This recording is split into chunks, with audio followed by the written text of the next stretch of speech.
അപ്പോൾ ഈ 4 കാര്യങ്ങൾ എപ്പോഴും നമ്മൾ മോണിറ്റർ ചെയ്തുകൊണ്ടിരിക്കണം. എന്തെങ്കിലും ഉദാഹരണ സംബന്ധമായിട്ടുള്ള പ്രശ്നങ്ങൾ കാണുകയാണെങ്കിൽ ഈ ഒരു ടെസ്റ്റുകളൊക്കെ ഒന്ന് പോയി ചെയ്ത് നോക്കുക.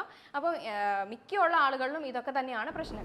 50 മുതൽ 80% പുരുഷന്മാരും ഒരേപോലെ അനുഭവിക്കുന്ന ഒരു ബുദ്ധിമുട്ടാണ് ഉദാഹരണ സംബന്ധമായ പ്രശ്നം. ഇതിന് പ്രധാന കാരണവും ലിംഗത്തിലേക്കുള്ള രക്തയോട്ടക്കുറവാണ്. എന്തുകൊണ്ടാണ് രക്തയോട്ടക്കുറവ് വരുന്നത്? ഇത് നമുക്ക് എങ്ങനെ മനസ്സിലാക്കാം എന്നുള്ളതാണ് നമ്മൾ ഇന്നത്തെ വീഡിയോയിലൂടെ ഡിസ്കസ് ചെയ്യുന്നത്.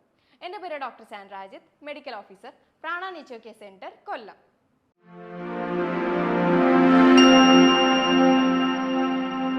ഇന്ന് ഉദാഹരണ സംബന്ധമായിട്ടുള്ള പ്രശ്നങ്ങൾ ഒരുപാട് പുരുഷന്മാർ ഒരേപോലെ അനുഭവിക്കുന്ന ഒരു പ്രശ്നമാണ്.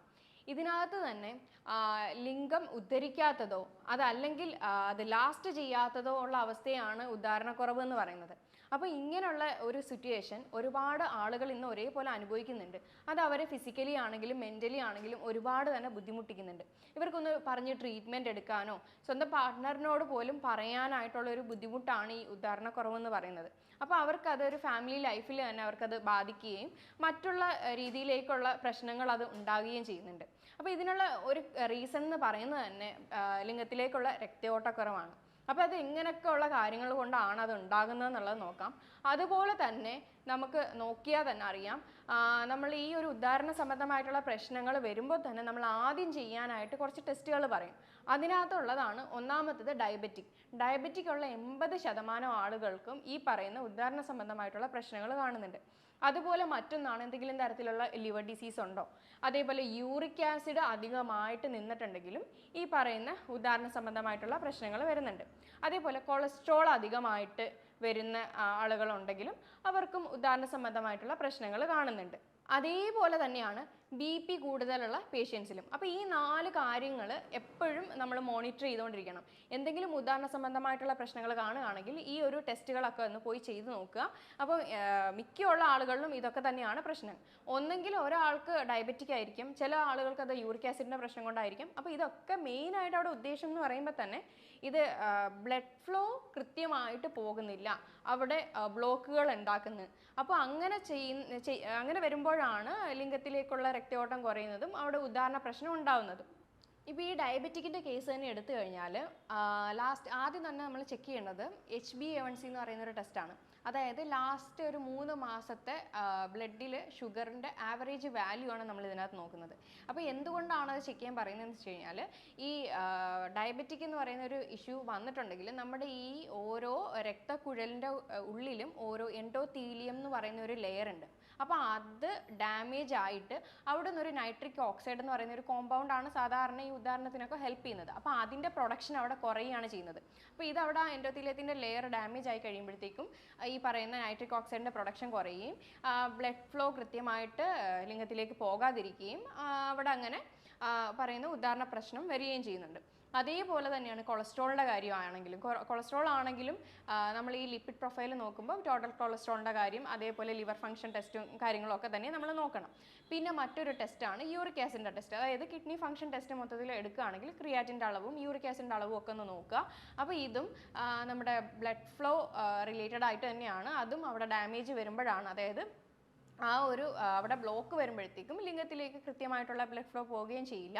അപ്പോൾ അങ്ങനെ ഉദാഹരണ പ്രശ്നങ്ങൾ വരികയും ചെയ്യും. ഇനി മറ്റുള്ള കാരണങ്ങൾ എന്തൊക്കെയാണെന്ന് വെച്ച് കഴിഞ്ഞാൽ ഇത് സ്ട്രെസ്സുമായിട്ട് ഭയങ്കര റിലേറ്റഡ് ആണ്. നമ്മുടെ മെൻ്റൽ ഹെൽത്തുമായിട്ട് ഭയങ്കരമായിട്ട് റിലേറ്റഡ് ആയിട്ടുള്ള ഒരു കാര്യമാണ് ഉദാഹരണമായിട്ടുള്ള പ്രശ്നങ്ങൾ. സൈക്കോളജിക്കൽ റിലേറ്റഡ് ആണ്.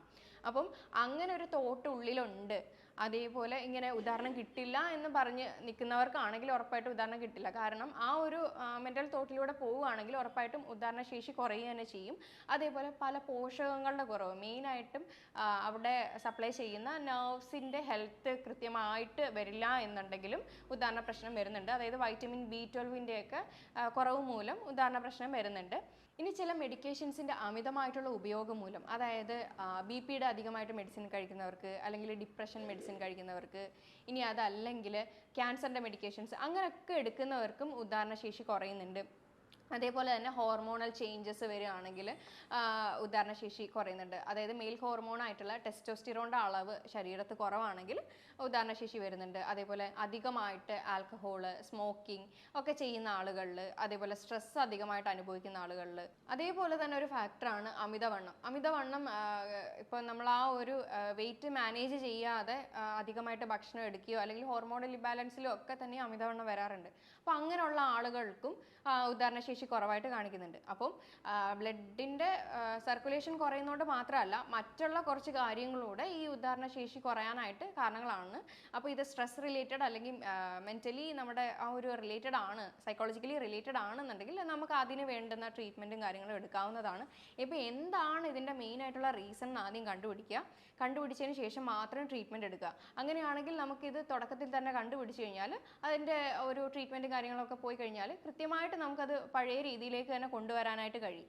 ഇനി ഇതുമൂലം ഉണ്ടാകുന്ന ഫാമിലി ഇഷ്യൂസും കാര്യങ്ങളൊക്കെ ആണെങ്കിൽ അതൊരു കൗൺസിലിംഗ് രീതിയിൽ എടുക്കാവുന്നതാണ്. ഇനി അതുപോലെ ഒബേസിറ്റി കാരണമാണ് ഉണ്ടാകുന്നതെങ്കിൽ നമ്മളത് മാനേജ് ചെയ്ത് കൊണ്ടുവരേണ്ടതാണ്. ഇനി അതല്ല, ഡയബറ്റിക്, അതേപോലെ കൊളസ്ട്രോള്, BP-യുടെ പ്രശ്നം, യൂറിക് ആസിഡിൻ്റെ പ്രശ്നം, ഇതൊക്കെ ഉണ്ടെങ്കിൽ ഇതൊന്ന് ആദ്യം മാനേജ് ചെയ്തുകൊണ്ട് വരിക. എന്നിട്ട് ഉദാഹരണ സംബന്ധമായിട്ടുള്ള പ്രശ്നത്തിന് ട്രീറ്റ് ചെയ്യുക. അതിനനുസരിച്ചുള്ള ഭക്ഷണങ്ങളും കാര്യങ്ങളും കഴിച്ചാൽ തന്നെ ഉദാഹരണം നമുക്ക് ലഭിക്കുന്നതാണ്. ബ്ലഡ് സർക്കുലേഷൻ ഇനി ലിംഗത്തിലേക്ക് കുറയുന്നതിൻ്റെ കുറച്ച് ലക്ഷണങ്ങൾ എന്തൊക്കെയാണെന്ന് വെച്ച് കഴിഞ്ഞാൽ, ലൈംഗിക ദൃഢത കുറയുക, ലൈംഗികത്തിൻ്റെ ഒരു ആഗ്രഹം കുറയുക എന്നുള്ളതാണ്. അതേപോലെ മോർണിംഗ് ഇറക്ഷൻ കിട്ടാതെ ആവുക, പെനിസ് പതിവിലും അധികം ക്ഷീണിതമാവുക. അപ്പോൾ ഇങ്ങനെയൊക്കെ എന്തെങ്കിലും കണ്ടു കഴിഞ്ഞാൽ ഉറപ്പായിട്ടും അത് ബ്ലഡ് സർക്കുലേഷൻ കുറയുന്നത് കൊണ്ടായിരിക്കാം. അപ്പോൾ അതിൻ്റെ കാരണം എന്താണെന്നുള്ളത് കണ്ടെത്തി ട്രീറ്റ് ചെയ്യുകയാണെങ്കിൽ നമുക്കത് കൃത്യമായിട്ട് തന്നെ മാറ്റാനായിട്ട് കഴിയും. ഇനി എന്തൊക്കെ ഭക്ഷണങ്ങളാണ് നമുക്ക് ഉൾപ്പെടുത്താൻ പറ്റുന്നതെന്ന് വെച്ച് കഴിഞ്ഞാൽ, പ്രധാനമായിട്ട് നൈട്രേറ്റ്സ് അധികമായിട്ട് അടങ്ങിയിരിക്കുന്ന ഇലവർഗ്ഗത്തിൽപ്പെട്ട ചീര, മുരിങ്ങയിലയൊക്കെ നമുക്ക് ധാരാളമായിട്ട് ഭക്ഷണത്തിൽ ഉൾപ്പെടുത്താവുന്നതാണ്. അതേപോലെ ഡാർക്ക് ചോക്ലേറ്റ് നല്ലൊരു ഓപ്ഷനാണ്. പിന്നെ ഫ്രൂട്ട്സും വെജിറ്റബിൾസും ഒക്കെ നോക്കുകയാണെങ്കിൽ കൂടുതലും വാട്ടർ കണ്ടന്റ് അടങ്ങിയിട്ടുള്ള ഭക്ഷണങ്ങളുണ്ടല്ലോ. വാട്ടർ മെലൺ, കുക്കുംബർ, ആഷ്ഗോട്ട് ജ്യൂസ്, അതേപോലെ കുമ്പളങ്ങ, വെള്ളക്കുമ്പളങ്ങ, ചാരക്കുമ്പളങ്ങ, ഇതൊക്കെ ഉൾപ്പെടുത്താവുന്നതാണ്. ലെമൺ, ജിഞ്ചർ, ഓറഞ്ച്, പിന്നെ അതേപോലെ ബീട്രൂട്ട്, പൊമഗ്രാനേറ്റ്, പപ്പായ, അതേപോലെ തന്നെ ഗാർലിക്, ഓട്സ്, നട്ട്സ്, തവിടുള്ള അരികൾ, പിസ്താഷ്യോസ്, പിന്നെ അത്തിപ്പഴം, ഇതൊക്കെ കൂടുതലും ഭക്ഷണത്തിൽ ഉൾപ്പെടുത്തുക. ഇനി ഇതിനകത്ത് നമുക്കൊരു 3 റെമഡീസ് നോക്കാം. അതായത് ഉദാഹരണശേഷി കിട്ടാനായിട്ട് നമുക്ക് ചെയ്യാൻ പറ്റുന്ന കാര്യങ്ങൾ എന്തൊക്കെയാണെന്ന് വെച്ച് കഴിഞ്ഞാൽ, അശ്വഗന്ധയുടെ പൊടി എല്ലാ ആയുർവേദ ഷോപ്പുകളിലും അവൈലബിൾ ആണ്. ഇതൊരു 1/4 ടീസ്പൂൺ അല്ലെങ്കിൽ അര ടീസ്പൂൺ എടുത്തിട്ട് കിടക്കുന്നതിന് മുന്നേ ആയിട്ട് ഇളം ചൂടുള്ള പാലിലോ അല്ലെങ്കിൽ തേനിലോ അല്ലെങ്കിൽ നെയ്യിലോ കഴിക്കാവുന്നതാണ്. അത് കിടക്കുന്നതിന് മുന്നേ ആയിട്ട് 1 മാസം തുടർച്ചയായിട്ട് ചെയ്യാവുന്നതാണ്.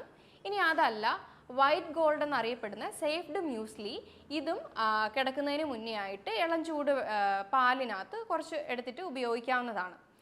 ഇനി 3ാമത്തെ റെമഡിയാണ് നട്ട്മെഗ്, അതായത് ജാതിക്കയുടെ പൊടിയും കുറച്ച് പൗഡർ ഫോമിൽ അവൈലബിൾ ആണ്. അപ്പോൾ അതും എടുത്തിട്ട് ബിഫോർ ബെഡ്, അതായത് കിടക്കുന്നതിന് മുന്നേ ആയിട്ട് വാം മിൽക്കിൽ കഴിക്കാവുന്നതാണ്. ഈ 3 റെമഡിയും മാറി മാറി ചെയ്ത് നോക്കാവുന്നതാണ്. അതേപോലെ ഫ്രൂട്ട്സിൻ്റെ കേസ് വരികയാണെങ്കിൽ വാട്ടർമെലണും ആഷ്ഗോർഡും ഒക്കെ മാറി മാറി ഉപയോഗിക്കാവുന്നതാണ്. ഇതൊക്കെ നാച്ചുറൽ വയാഗ്രൽ എഫക്റ്റ് തരുന്ന ഭക്ഷണങ്ങളാണ്. അപ്പോൾ കൂടുതലും സ്വന്തം ഇഷ്ടപ്രകാരം പോയിട്ട് പുറത്തുനിന്ന് വയാഗ്രൽ എഫക്റ്റ് ഉള്ള ടാബ്ലറ്റ്സ് എടുക്കുന്ന ആളുകളാണ് പലരും. അപ്പോൾ അത് പലർക്കും ഉദാഹരണം എന്നാൽ കിട്ടുന്നുമില്ല. ചിലപ്പോൾ ആ ഒരു സമയത്തേക്ക് മാത്രമായിരിക്കും കിട്ടുന്നത്. അപ്പോൾ അത് ആരോഗ്യ പ്രശ്നങ്ങൾ ഭാവിയിലേക്ക് ഉണ്ടാകും. ആദ്യം എടുക്കുന്ന രീതിയിലായിരിക്കില്ല. ആദ്യം എടുക്കുമ്പോൾ ചിലപ്പോൾ ഉദാഹരണമൊക്കെ കിട്ടുമായിരിക്കാം. പക്ഷെ ഭാവിയിലേക്ക് പോകെ പിന്നെ അതെടുത്താലും ഉദാഹരണം കിട്ടാത്തൊരവസ്ഥയിലേക്ക് വരും. അതുകൊണ്ട് ആദ്യം തന്നെ ഇങ്ങനത്തെ എന്തെങ്കിലും സിറ്റുവേഷൻ കണ്ടു കഴിഞ്ഞാൽ ഒരു ഗൈഡൻസിൽ തന്നെ അതൊരു ട്രീറ്റ് ചെയ്യാൻ വേണ്ടിയിട്ട് ശ്രദ്ധിക്കുക. ഇനി ഇതിന് ചെയ്യാൻ പറ്റുന്ന എക്സസൈസ് അല്ലെങ്കിൽ യോഗാസനാസ് ഒക്കെ എന്തൊക്കെയാണെന്ന് നോക്കുക. നമുക്ക് കാർഡിയോ വർക്കൗട്ട്സ് ചെയ്യാവുന്നതാണ്. അതായത് അധികമായിട്ട് പെട്ടെന്ന് നമുക്ക് സൈക്ലിംഗ്, വാക്കിംഗ്, സ്വിമ്മിങ് അങ്ങനത്തെ രീതിയിലുള്ള എക്സർസൈസും കാര്യങ്ങളും നമുക്ക് ചെയ്യാവുന്നതാണ്. ഇനി അതല്ലെങ്കിൽ ഹൈ ഇൻറ്റൻസിറ്റി ഇൻ്റർവൽ ട്രെയിനിങ് പോലത്തെ എക്സസൈസും കാര്യങ്ങളും ചെയ്യാവുന്നതാണ്. സമയമില്ലാത്തവർക്ക് കുറച്ചുകൂടെ ബെറ്റർ അതായിരിക്കും. മറ്റേ ഹൃദയ സംബന്ധമായിട്ടുള്ള രോഗങ്ങളൊക്കെ ഉള്ളവരാണെങ്കിൽ ഉറപ്പായിട്ടും ഒരു ഗൈഡൻസിൽ മാത്രമേ അത് ചെയ്യാൻ പാടുള്ളൂ. അത് 30 സെക്കൻഡ് റെസ്റ്റ് എടുക്കുകയാണെങ്കിൽ 30 സെക്കൻഡ് സ്പീഡിൽ വാക്ക് അല്ലെങ്കിൽ ഓടുകയോ അങ്ങനത്തെ രീതിയിലൊക്കെ ചെയ്യാവുന്നതാണ്. അതാണ് ഹൈ ഇൻറ്റൻസിറ്റി ഇൻ്റർവൽ ട്രെയിനിങ് എന്ന് പറയുന്നത്. ഇനി യോഗാസനാസ് ആണെങ്കിൽ 4 യോഗാസനാസ് ആണ് പറയുന്നത്. അപ്പോൾ 4 എണ്ണവും ഒരുമിച്ച് തന്നെ ഒരു കുറച്ച് കാലയളവിൽ അടുപ്പിച്ച് ചെയ്യേണ്ടതാണ്. അപ്പോൾ ഏതൊക്കെയാണെന്ന് വെച്ച് കഴിഞ്ഞാൽ, ആദ്യത്തേത് ത്രികോണാസനയാണ്. ത്രികോണാസന ചെയ്യുമ്പോഴത്തേക്കും അവിടുത്തെ പെൽവിക് സ്ട്രെങ്തനിങ്ങും കാര്യങ്ങളൊക്കെ കുറച്ചുകൂടെ കൂടുകയും ചെയ്യും. അതേപോലെ ബ്ലഡ് ഫ്ലോ ഒക്കെ നന്നായിട്ട് കൂടാനായിട്ട് ഹെൽപ്പ് ചെയ്യും. അപ്പോൾ ഈ ആസന ചെയ്യുന്നതിലൂടെ കൂടുതലും കോൺട്രാക്ഷൻസ് കിട്ടാനും അതേപോലെ പെൽവിക് സ്ട്രെങ്തനിങ് ആയി അവിടത്തേക്ക് ബ്ലഡ് സർക്കുലേഷൻ കുറച്ചുകൂടെ ഇമ്പ്രൂവ് ആകാനും ഹെൽപ്പ് ചെയ്യുന്നുണ്ട്. രണ്ടാമത്തേത് പശ്ചിമോത്താനാസനയാണ്. ഇതും കുറച്ചുകൂടെ സ്പൈനൊക്കെ ഒന്ന് ബെൻഡ് ആകുമ്പോഴത്തേക്കും കൂടുതലും ബ്ലഡ് സർക്കുലേഷൻ അവിടത്തേക്ക് കിട്ടുന്നതാണ്. മൂന്നാമത്തേതാണ് ഭദ്രാസന. ഭദ്രാസന എന്ന് പറയുന്നത് ബട്ടർഫ്ലൈ പോസും കൂടിയാണ്. ഇത് ആണിനായാലും പെണ്ണുങ്ങൾക്കായാലും ഒരേപോലെ ഹെൽപ്പ് ആവുന്ന ഒരു പെൽവിക് സ്ട്രെങ്തനിങ് എക്സർസൈസും കൂടിയാണ്. അവിടത്തേക്ക് ബ്ലഡ് ഫ്ലോ കിട്ടാനായാലും അവിടുത്തെ പെൽവിക് സ്ട്രെങ്തൻ ചെയ്യാൻ വേണ്ടിയിട്ടായാലും ഒക്കെ ഒരുപാട് ഹെൽപ്പ് ചെയ്യുന്ന ഒരു ആസനയാണ്. നാലാമത്തേതാണ് ധനുരാസന. ഇത് പെൽവിക് ഓർഗൻസിനെയൊക്കെ നന്നായിട്ട് മസാജ് ചെയ്യുന്നുണ്ട്. അപ്പം ഈ ഒരു 4 ആസന 4 ആഴ്ച തുടർച്ചയായിട്ട് 4ഉം കൂടെ ചെയ്യേണ്ടതാണ്. അപ്പോൾ ഇത് ചെയ്യുന്ന രീതിയിൽ അപ്പം എന്തെങ്കിലും ഡൗട്ടോ കാര്യങ്ങളോ ഉണ്ടെങ്കിൽ യൂട്യൂബിലാണെങ്കിലും ട്രെയിനേഴ്സ് ചെയ്യുന്ന രീതിയിലുള്ള ആസനാസൊക്കെ അവൈലബിൾ ആണ്. മറ്റുള്ളവർ ചെയ്യുന്നത് നോക്കി ചെയ്യാണ്ടിരിക്കുക. ട്രെയിനേഴ്സ് യോഗ പഠിച്ച് ചെയ്ത ആളുകൾ ചെയ്യുന്നതോ അല്ലെങ്കിൽ ഒരു ഗൈഡൻസിൽ ചെയ്യുന്നതോ ആയിരിക്കും ഏറ്റവും കൂടുതലും നല്ലത്. അതൊരു 4 ആഴ്ച കണ്ടിന്യൂസ് ആയിട്ട് ചെയ്യേണ്ടതാണ്. പിന്നെ മറ്റൊന്നാണ് പെൽവിക് സ്ട്രെങ്തനിങ് ആയിട്ടുള്ള കീഗൽ എക്സർസൈസ്. ഇത് ചെയ്യുന്നിടത്തോളം അവിടുത്തെ മസിൽസ് ആയാലും നെർവ്സ് ആയാലും ഒക്കെ സ്ട്രെങ്തൻ ആയിട്ട് നല്ലൊരു ഉദാഹരണം കിട്ടാനായിട്ട് ഇത് ഹെൽപ്പ് ചെയ്യുന്നുണ്ട്. ഇനി സ്ട്രെസ്സ് കാരണമാണ് ഈ പറയുന്ന ഉദാഹരണ പ്രശ്നം വരുന്നതെങ്കിൽ അത് പ്രാണായാമയിലൂടെ തന്നെ മാറ്റാവുന്നതാണ്. പ്രാണായാമ അതേപോലെ മെഡിറ്റേഷൻ ടെക്നിക്സും കൂടെ ഒക്കെ നോക്കുക. അതായത് അനുലോമ വിലോമ pranayama, Kapalbhati pranayama, alternate nostril breathing ആണ് ഈ അനുലോമ വിലോമ എന്നുകൊണ്ട് ഉദ്ദേശിക്കുന്നത്. ഇതൊക്കെ ഒരു ഗൈഡൻസിൽ തന്നെ ചെയ്യുന്നതാണ് കുറച്ചുകൂടെ നല്ലത്. യുണീക്ക് ആയിട്ടുള്ള ഒരു ടെക്നിക്കാണ് നിഷ്പന്ദ ഭാവ. ഇതൊരു ടൈപ്പ് ഓഫ് മെഡിറ്റേഷൻ ആണ്. ഇതെങ്ങനെ ചെയ്യേണ്ടതെന്ന് വെച്ച് കഴിഞ്ഞാൽ ഒരു കാമായിട്ടുള്ള ഒരിടത്ത് ഇരിക്കുക. ബാക്ക് സപ്പോർട്ട് കൂടി ഇരുന്ന് കഴിഞ്ഞാൽ ഏറ്റവും നല്ലതാണ്.